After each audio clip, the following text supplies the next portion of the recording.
What if I told you Germany's closest brush with victory in World War II didn't involve wonder weapons, military genius, or even strategic decisions? Historians have spent decades debating how they could have won, analyzing everything from jet engines to nuclear programs.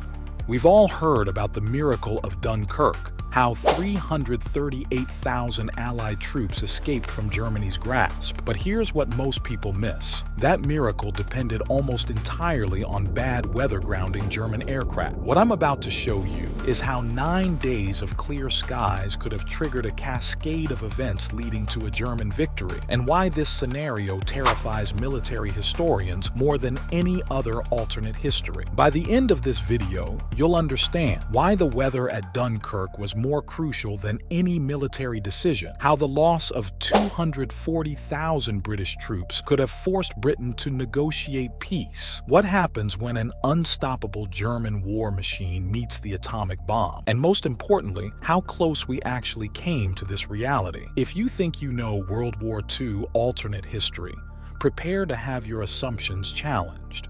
This isn't another Germany gets nukes fantasy. This is a meticulously researched look at how something as simple as weather could have reshaped the 20th century. Like a grandmaster setting up an intricate chess gambit, Germany's opening moves in 1939 revealed a carefully orchestrated strategy years in the making. Think of Europe in 1939 as a complex machine, with gears and springs winding tighter with each German maneuver. The invasion of Poland in September wasn't just another territorial grab. It was the first domino in an elaborate sequence. Wehrmacht tanks rolled across Polish plains. They demonstrated a new kind of warfare that would soon shock the world. But more crucial was the diplomatic masterstroke that accompanied the invasion, the Germany-Soviet Non-Aggression Pact. Winter brought an unexpected stress test of military doctrines. Stalin, eager to replicate German success, launched his forces against Finland. What followed was a brutal education in the limitations of raw military power. April 1940 saw the game accelerate. Denmark fell so quickly it barely registered as a conquest. Norway, despite British naval intervention, succumbed to a complex operation combining airborne, naval, and ground forces. May 10th, 1940, the day warfare fundamentally changed forever. As Winston Churchill settled into his first day as Prime Minister, German forces were about to demonstrate just how obsolete traditional military doctrine had become. The scale of what happened next stunned even the German High Command. Territory that had taken years to capture in World War I fell in days. The Maginot Line, France's great hope for stopping German aggression, became irrelevant as modern warfare simply flowed around it like water around a rock. The British Expeditionary Force and French armies found themselves fighting the last war, their strategies as outdated as cavalry charges against machine guns. In just 35 days, Paris would fall, a timeline that would have seemed impossible to military planners just months earlier. General Heinz Guderian's panzers had achieved what military theorists considered nearly impossible, a complete operational breakthrough. Then came Rommel's fateful decision, one that would stretch the bounds of military doctrine and German supply lines to their breaking point. Disobeying direct orders, he drove his armored units forward at maximum speed, creating a trap that would concentrate more Allied forces in one pocket than any previous operation in military history. Picture the scene: German tanks running on their last drops of fuel, infantry struggling to keep pace, supply lines stretched to breaking point. The operation balanced on a knife's edge. Everything hinged on what happened next. This is where weather enters our story, not as background, but as a primary actor in the drama about to unfold. In our timeline, nature intervened with 9 days of cloud cover and storms, creating a natural shield that the Allies desperately needed. The Luftwaffe, despite its overwhelming superiority in numbers and pilot experience, found itself constrained by something as simple as cloud coverage. Only 2 days offered optimal flying conditions, a meteorological miracle that saved countless Allied lives. But what if those same 9 days had dawned clear and bright? Imagine the English Channel transformed into a killing zone, with German aircraft enjoying perfect visibility for their attacks. The RAF, holding back fighters to defend Britain proper, would have watched helplessly as the evacuation fleet faced the full fury of the Luftwaffe. Every ship that approached the beaches would do so under the crosshairs of Stuka dive bombers. Every soldier on the beach would face strafing runs from Messerschmitts. The psychological impact would have been catastrophic. Picture yourself on those beaches, watching rescue ships explode in the channel, seeing your chances of escape literally go up in flames. The orderly evacuation we know from history would dissolve into chaos. Many soldiers, realizing escape was impossible, would join French units in desperate urban combat. Dunkirk would transform from a miracle of evacuation into a meat grinder of urban warfare. Let's put these numbers in perspective. When we say 338,000 men were rescued in our timeline versus 40,000 in our alternate scenario, we're not just talking about statistics on a page. Every number represents a son who might never return home, a father who might never see his children grow up, an experienced soldier who might never pass on his knowledge to the next generation. Picture a typical British town in 1940. Every family knows someone in uniform, a brother, a husband, a neighbor. In our timeline, they gathered around radios listening to news of the miracle of Dunkirk, celebrating as their loved ones returned home. But in this alternate reality, 240,000 families receive very different news. Their soldiers aren't dead, something that might allow for closure, for mourning, for moving forward. Instead, they're prisoners, their fate hanging in the balance of political decisions yet to be made. These weren't just any soldiers. The British Expeditionary Force represented the professional core of Britain's military establishment. Think of them as a living library of military expertise. Every captured officer had years of training and experience that couldn't be replaced by simply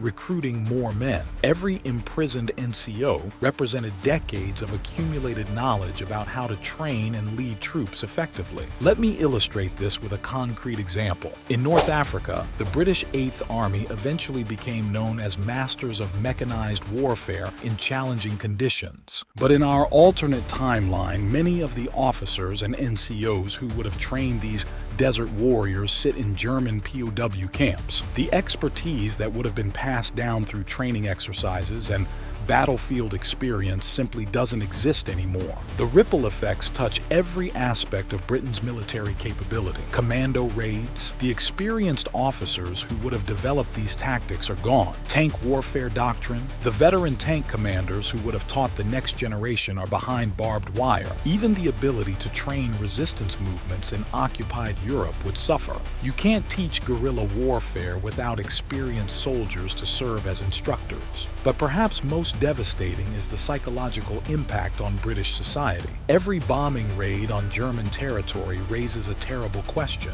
Will they retaliate against our prisoners? Every defiant speech about fighting on the beaches prompts families to ask, at what cost to our captured sons? The traditional British stiff upper lip begins to quiver under the weight of 240,000 hostages. In late May 1940, 5 men gather in a room that will determine the fate of an empire. The British War Cabinet sessions represent more than just meetings. They're a crucible where ideology meets reality, where theoretical strategies collide with the weight of 240,000 lives. Lord Halifax rises to speak. In our timeline, his proposal to explore German terms through Mussolini's mediation was rejected 3 to 2 inches. But now he holds a different kind of ammunition. Photographs of British POW camps, letters from soldiers' families, intelligence reports about conditions in German prison camps. Each piece of evidence lands like an artillery shell in the cabinet room. Churchill's famous rhetoric about fighting on the beaches suddenly rings hollow when confronted with the faces of 250,000 captive soldiers. The political calculus transforms into a brutal equation. On one side, Churchill's vision of defiant resistance, a strategy that proves successful in our timeline. On the other, Halifax's pragmatic proposal, now weighted with the lives of Britain's military expertise. Imagine being in that room. Every argument for continued resistance meets a counter-argument adorned with human faces. We shall fight on the beaches, but what about our sons who already fought on those beaches and now sit sit in German camps. The resulting peace negotiations, conducted through neutral intermediaries, become a masterclass in modern diplomatic technology. The German leader, displaying the same pragmatic efficiency that characterized German military innovations, crafts terms that prioritize strategic advantage over punitive measures. Like a chess player setting up a long-term strategy, he focuses on positioning rather than immediate gains. The terms crystallize around strategic imperatives, war reparations calibrated to satisfy German pride without triggering economic collapse, strategic territorial transfers, Malta to Italy, Gibraltar to Spain, preferential trade arrangements, especially regarding the Suez Canal, creating economic leverage without direct control. But the masterstroke is the creation of a new diplomatic technology, armed neutrality with hostages. Britain maintains its military independence while being effectively handcuffed by the fate of its captured soldiers. By mid-1943, Germany's transformation from European conqueror to global superpower accelerates at a pace that would have seemed impossible just 3 years earlier. Imagine the industrial might of an empire stretching from the Atlantic to the Urals, each conquered territory adding its unique capabilities to the Reich's war machine. French precision engineering merges with German efficiency. Norwegian aluminum production feeds an endless stream of aircraft construction.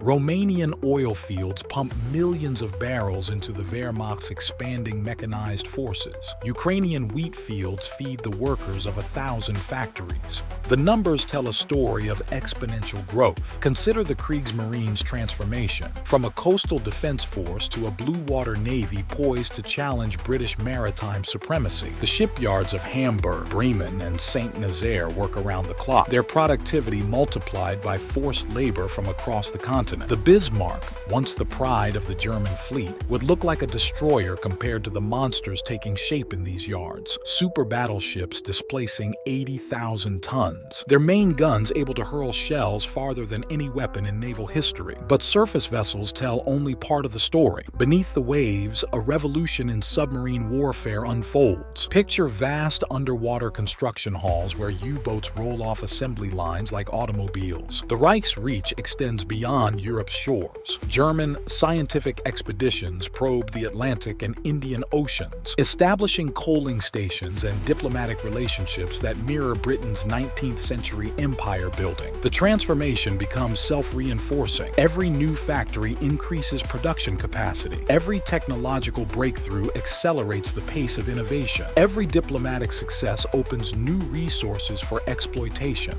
It's like watching a snowball rolling downhill, gathering mass and speed with each turn. The Third Reich isn't just growing, it's evolving into something unprecedented in human history. An industrialized empire combining German technological efficiency with resources on a scale that dwarfs British imperial power at its height. Imagine the scene. Berlin, August 6, 1945, dawn. The Reich stands at what appears to be its moment of ultimate triumph. 24 hours from now, this same city will cease to exist. But for now, life continues as normal. Factory workers report for their morning shifts, officials review reports of naval construction, and somewhere, a physicist examines calculations for Germany's own nascent atomic program. At 8:15 a.m., a single B-29 cruises high above the city. The Luftwaffe, masters of European skies, can't even reach its altitude. In the bomb bay sits Little One, the fruition of a $2 billion American gamble, originally designed with Germany in mind. The flash comes first,